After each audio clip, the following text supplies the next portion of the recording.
você, muito boa tarde. Está no ar a segunda edição do Mister Mengão, o seu telejornal com as notícias do mais querido do Brasil. Dono do Bahia quer comprar destaque do Flamengo ainda em 2025. Pulgar sofre lesão e está fora dos próximos jogos do Flamengo e preocupa até para o Mundial de Clubes. Atlético Mineiro prepara oferta milionária por Matheus Gonçalves. Arrascaeta toma decisão após Flamengo não aceitar as condições para renovar o seu contrato de forma imediata. Essas e outras você confere agora. Fica comigo até o final, porque aqui tem muito mais Flamengo para você. Nessa segunda-feira, o elenco do Flamengo, depois de ter recebido domingo, o Dia das Mães, de folga, se reapresentou no Ninho do Urubu às 9h30, horário de Brasília, para iniciar a sua preparação para o jogo contra a LDU pela Libertadores na quinta-feira, a partir das 21h30, horário de Brasília, aqui no Maracanã, e vai precisar vencer de qualquer maneira para manter viva a chama da classificação para as oitavas de final da competição. Se possível, com um bom número de gols, que é o critério principal de desempate. Vale lembrar que a LDU tem 8 pontos, está em primeiro lugar junto com o Central Córdoba da Argentina pelo saldo de gols, e o Flamengo está em terceiro com 5 pontos. O Mengão ganhou uma nova preocupação para os próximos compromissos da temporada, porque depois de deixar o jogo contra o Bahia com dores na coxa direita, o Eric Pulgar teve lesão muscular detectada na região.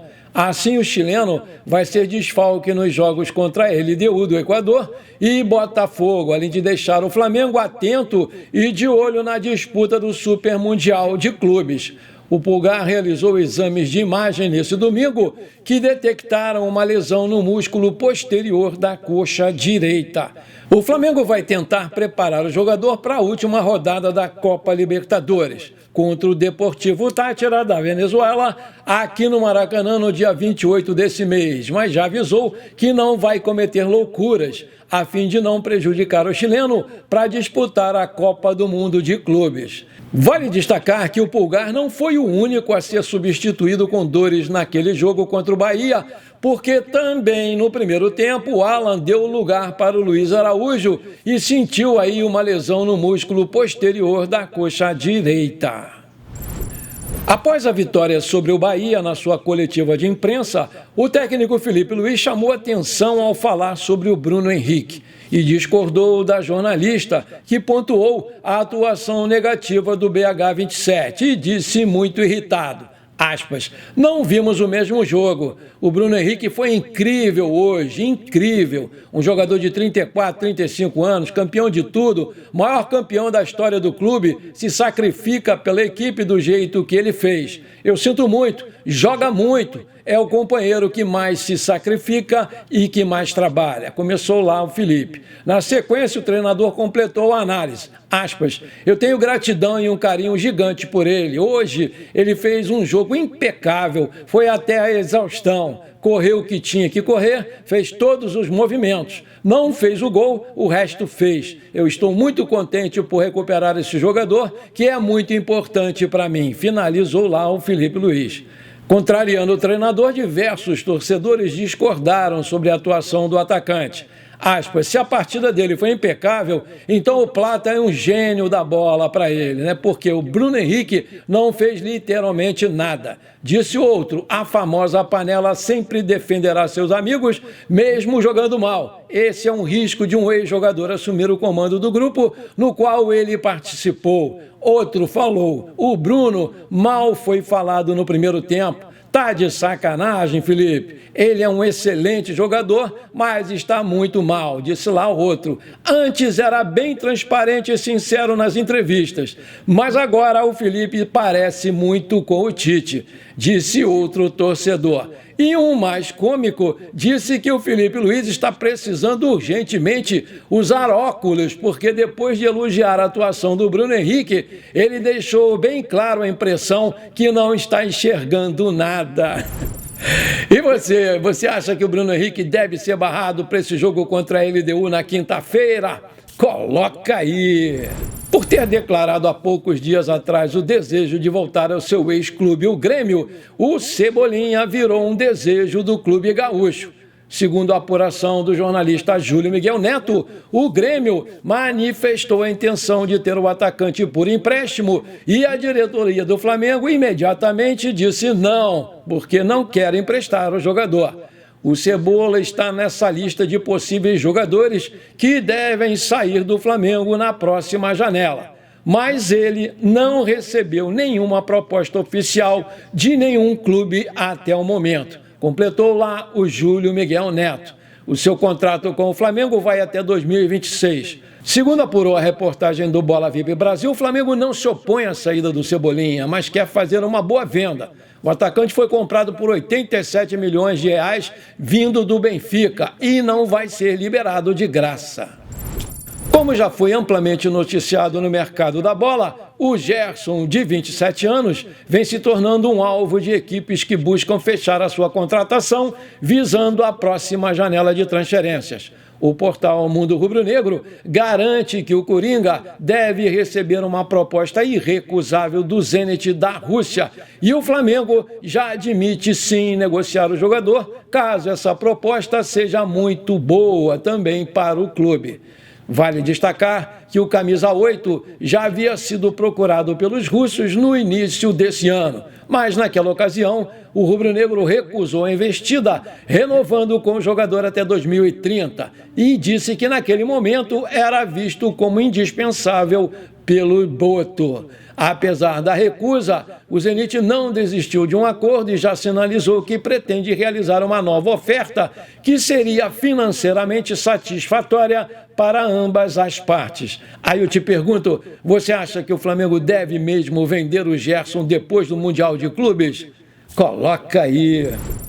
Acabou vindo à tona que finalmente o Wesley fez a sua escolha e decidiu que quer jogar no dono da SAF do Bahia, o Grupo City do Manchester City do Pep Guardiola da Inglaterra, segundo o jornalista Gianluca Di Marzio. A informação é que o time inglês deve mesmo negociar com o Flamengo os últimos detalhes para sacramentar a venda do Wesley. E a tendência é que ele deixe o Flamengo depois do Super Mundial de Clubes, que vai começar no dia 14 de junho nos Estados Unidos. A venda deverá acontecer por no mínimo 40 milhões de euros, 252,5 milhões de reais, de acordo com a cotação atual.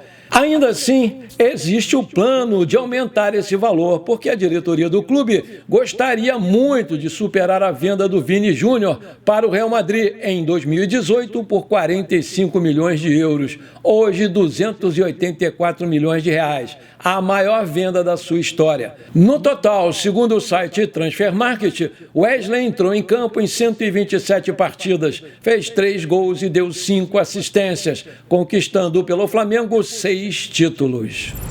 Maravilha, se você está curtindo esse nosso programa, então não esquece, manda brasa agora no like para fortalecer o nosso canal. E se você ainda não é inscrito, bora lá, me dá esse prazer, me dá essa moral, aperta o botão inscrever-se, aperta o sininho ali e pronto. Compartilhe também esse programa com amigos e parentes. E agora tem um botão novo aí, o Hype. Só você arrastar o seu comentário para a esquerda que vai aparecer o botãozão Hype. Aperta ele, é de graça, você não vai pagar nada. E quem dá like, dá Hype. Pelo amor de Deus, me ajuda aí. Valeu!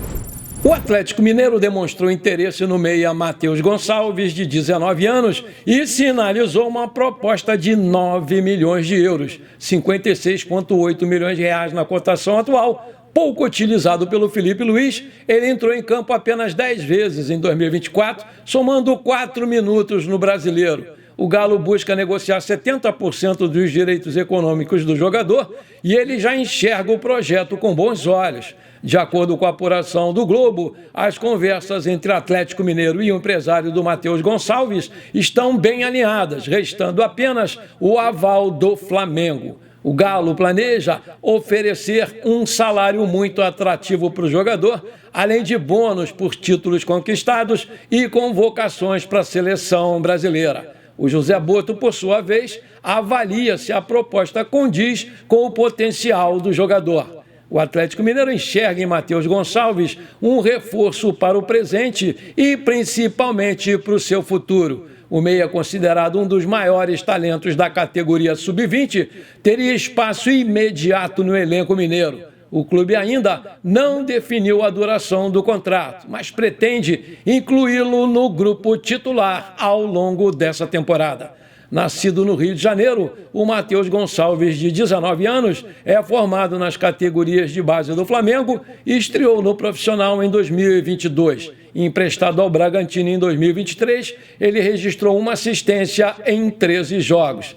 O Matheus foi eleito recentemente um dos melhores jogadores nascidos em 2005 pelo jornal inglês The Guardian. O rubro-negro ainda não se pronunciou oficialmente sobre a proposta, mas a falta de espaço no time do Felipe Luiz pode facilitar a sua saída. Matheus Gonçalves é visto como uma promessa, mas a diretoria avalia se o valor oferecido vai compensar o investimento que foi feito na sua formação. O Galo busca reforçar o meio de campo com um jogador de criação e o Matheus Gonçalves pode ser uma peça que faltava. Com técnica e visão de jogo, o meia teria a chance de brilhar ao lado de Scarpa, ao lado de Hulk e companhia. A torcida mineira já aguarda ansiosamente por um possível anúncio do jogador. O Flamengo deve definir a sua posição nesses próximos dias, enquanto o Atlético Mineiro pressiona por uma resposta rápida. Se aprovada, a transferência do jogador pode ser uma das mais caras envolvendo um jogador sub-20 do futebol brasileiro em 2025. Tudo indica que os clubes estão bem próximos de um acordo. Com isso, muitos torcedores do Flamengo nas suas redes sociais se perguntam: se tantos times grandes brasileiros e do exterior estão interessados no Matheus Gonçalves, então por que ele não tem chance de jogar com o Felipe Luiz? Apesar das movimentações que vêm acontecendo, a diretoria do Flamengo vem analisando internamente o seu elenco para evitar a saída de jogadores importantes. Com isso, a situação do De Arrascaeta novamente ganha destaque internamente. Apesar de ter contrato válido até 2026, a prioridade é a renovação. Conforme informação do portal Bola VIP Brasil, o meia vem tendo conversas com o Felipe Luiz sobre a sua permanência e ficou muito chateado com a recusa do Flamengo em tratar do assunto, agora alegando outras prioridades. Apesar de querer tratar desse assunto, o Arrascaeta imediatamente fez questão de deixar bem claro que vai continuar se dedicando em campo e vai deixar essa negociação nas mãos do seu empresário Daniel Fonseca, que sabe que o uruguaio quer ficar aqui no Flamengo. Portanto, torcida rubro-negra, bela notícia, pode dormir despreocupada, porque o gringo, mesmo chateado com a postura da diretoria do clube, garantiu estar 100% focado no Flamengo e que vai continuar se dedicando ao máximo ao Mengão. A diretoria do clube entende sim a importância e a dificuldade de encontrar um jogador que atue como Arrascaeta em campo e, por conta disso, quer sim a sua manutenção. Mas o português José Boto trabalha o assunto com muita paciência, com muita calma, já que o jogador ainda tem contrato válido com o clube por 1 ano e meio. Bom, por enquanto foi isso. Eu espero que você tenha gostado do nosso programa. Muito obrigado por você ter ficado comigo até aqui. Um grande abraço e bora ser feliz. Pra cima deles, Mengão!